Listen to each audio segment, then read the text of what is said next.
Welcome back, Truth Seeker. The top story in U.S. news.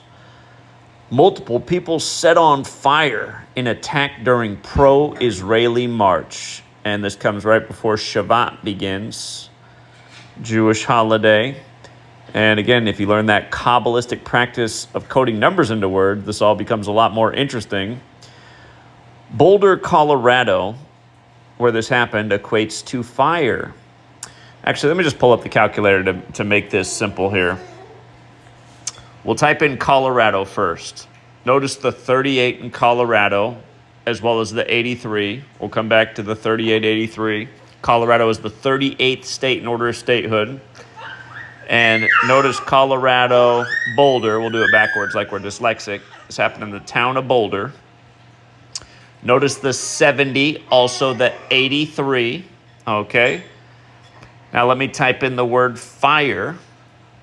You'll notice the 38 and the 70. Again, if you're new here, I talked about at the start of the year how fire could be a major theme in 2025. There's been way more wildfires this year than in any other year, I believe, in recorded history.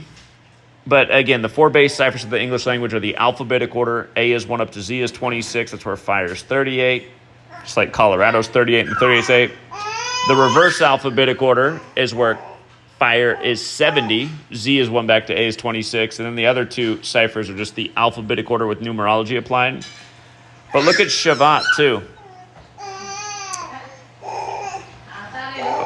When spelled correctly, it has the 38 and 83 just like Colorado, the 83 like Boulder, Colorado, and the 38 and 25 just like fire.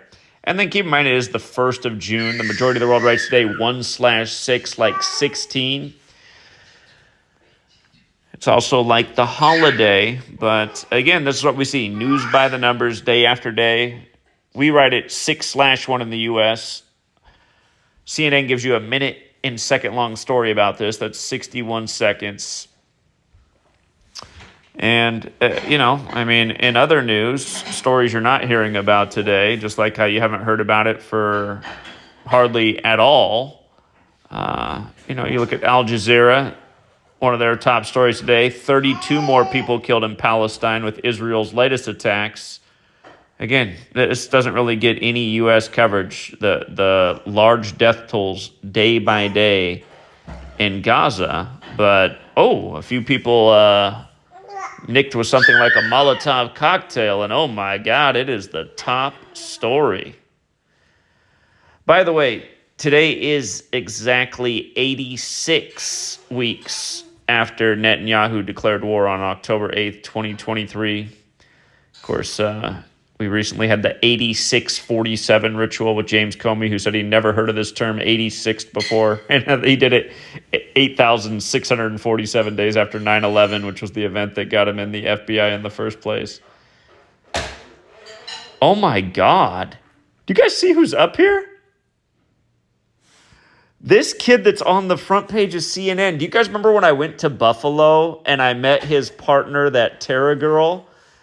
And we had this guy on, and he had like 5,000 subs. He now has nearly 200,000 subs on his channel. Look at this. This is that same kid right there. That's that Adam Francisco kid. He's on the front page of CNN. What in the world? Demographic change and increasing GOP reliance on an unlikely group of supporters. It's funny. He always tells the same story about how he was an orphan in Mexico, and a Jewish family adopted him, so he identifies as Jewish. But if you take a good look at his nose, I'm pretty sure one of his uncles got carried away with the senoritas, and another uncle went down there and adopted him. But yeah, that is funny that he's on the front page of CNN. He's lying every day, too, on his page. He's saying, the only liberals are into censorship. It's like, okay, every time Trump comes into office, we all get way more censored. Just like I lost 20-some channels in his first time, and Elon Musk and him take office, and my ex accounts deleted 7 days into their administration. When I'm finally getting views on something, I was getting 2,000 people per live stream on there. Deleted within a week. Oh, actually, I take it back. It looks like down the page, CNN does have the story on some of the killing, but there's no numbers up there. Notice they didn't put an actual number.